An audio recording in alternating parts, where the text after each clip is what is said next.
안녕하세요. 화목한 삶의 황승현 목사입니다. 오늘은 갈라디아서 4장 12절에서 20절 말씀입니다. 어머니는 해산의 수고를 마다하지 않지요. 해산의 수고는 한 번으로 끝나는 것이 사실 아닙니다.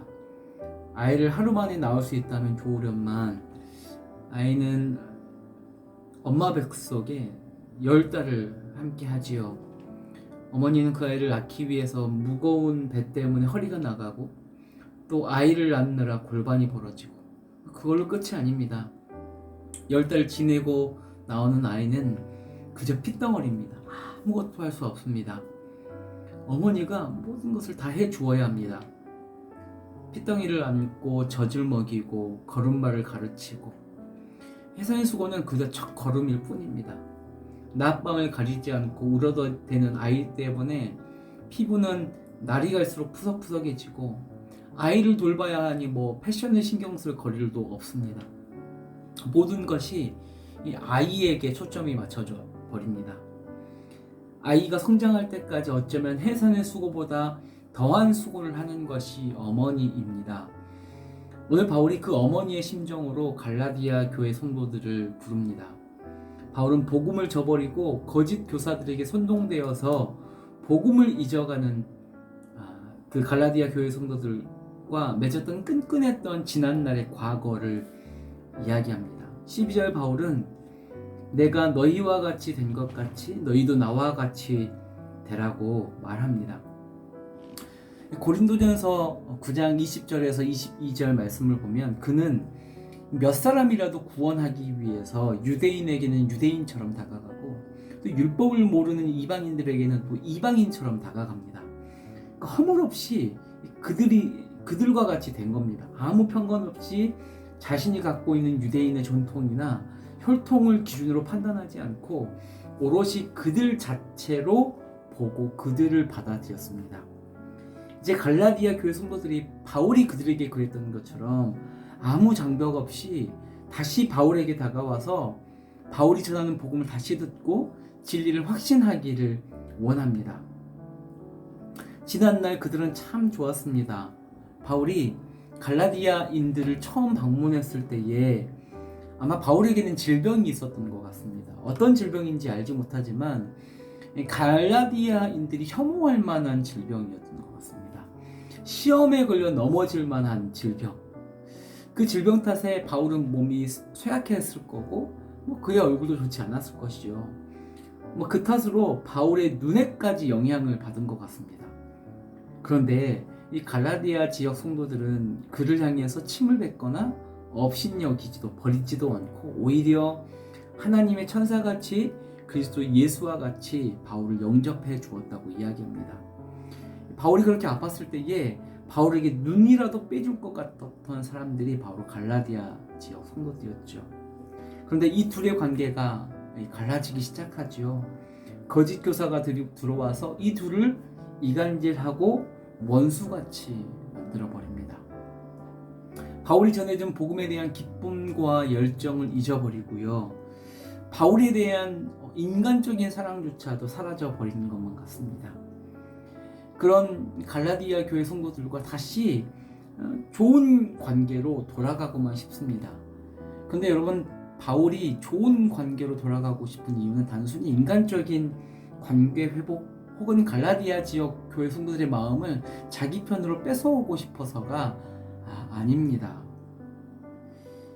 그들에게 거짓 메시지를 퍼뜨리고 바울과의 관계까지 깨트린 거짓 선지자들의 목적을 알고 있기 때문입니다. 17절을 보면 거짓 교사들이 그들에게 열심을 내는 이유는 바울과 교회를 이간질시켜서 그들 자신에게 열심을 내게 하려는 수작이라고 이야기합니다. 주님의 사람으로 만들려고 하지 않고 자신에게 충성하는 사람을 만들려고 하는 그 목적을 바울은 간파하고 있는 것이지요. 여러분, 교회의 역사를 보면 이 거짓 교사들이 교회에 들어와서 자신의 영향력을 키우기 위해서 하는 첫 작업은 여러분 거의 비슷합니다. 교회의 지도자들을 흔듭니다.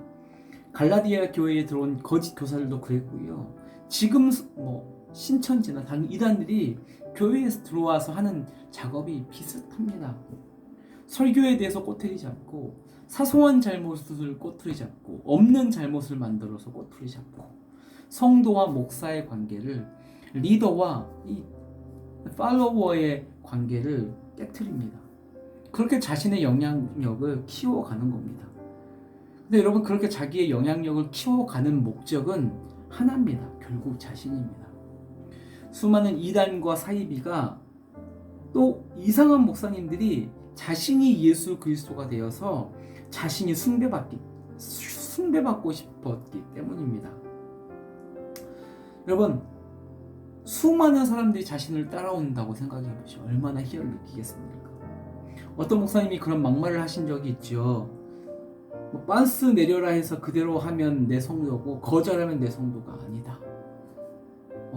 입에도 담기 어려운, 그분 안에 성도들 속에 예수 그리스도의 형상을 이루는 것, 성도들이 예수 그리스도의 제자가 되는 것, 관심이 전혀 없습니다. 자기 말 듣지 않으면 그 성도 버릴 뿐입니다. 그에 반해서 바울은 그렇게도 좋았던 관계를 거짓 교사의 몇마디에 깨트려 버리고 잘못된 곳에 열심을 내는 갈라디아 교회 성도들 다시 품기 시작합니다. 거짓 교사와는 다르게.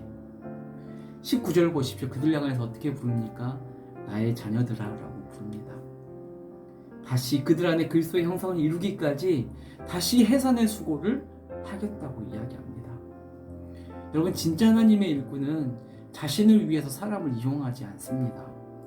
바울이 그랬듯이 오직 그리스도의 형상만이 그 안에 이루어지고 새겨지는 것을 바라는 사람입니다. 단순히 목사만 그런 일꾼이 되어야 합니까? 아닙니다. 성경은 목사에게 뿐만 아니라 여러분들에게도 주어진 것입니다. 그렇다면 그것을 바라는 사람은 목사뿐만 아니라 성도도 동일하게 그래야 하는 것이죠. 내 옆에 지체가 그리스도의 형상이 새겨질 수 있도록 해산의 수고를 하는 사람들, 그것이 성도입니다. 여러분, 요즘 거짓 교사의 코로나 팬데믹에 삶의 문제들에 혹은 또 여러 가지 세상 즐거움에 점점 그리스도의 형상을 이루는 것에 피로감을 느끼는 것 같습니다. 그래서 점점 부쩍 그리스도의 형상을 이루는 것을 멈추는 사람들이 많지요. 그런 성도들이 부쩍 많아지는 요즘, 지금이 바로 우리가 그들 안에 그리스도의 형상이 이루어지기만을 순전히 바라는 해산의 수고를 해야 할 때임을 기억해야 합니다. 지금이 바울같이 그들을 위하여 해산의 수고를 해야 할 때입니다.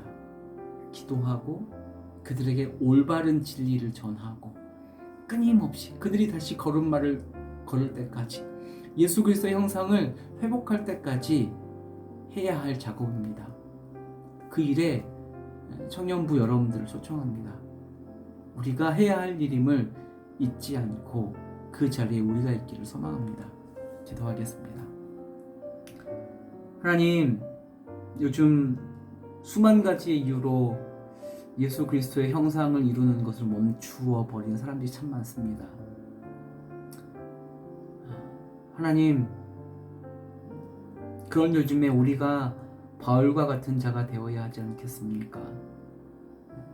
그들 포기해 버리는 것이 아니라 그들 붙잡고 다시 그들이 걸음마 걸을 수 있도록, 다시 그들이 혼자서 밥을 먹을 수 있도록 진리를 전하고 격려하고 붙들어주고 시간을 내어주고 해산의 수고를 해야 할 때입니다.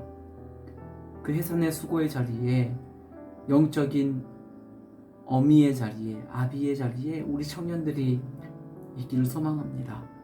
오직 그리스도의 형상을 새기기 위해서 예수는 우리가 될 수 있도록, 우리 청년들 될 수 있도록, 그래서 다시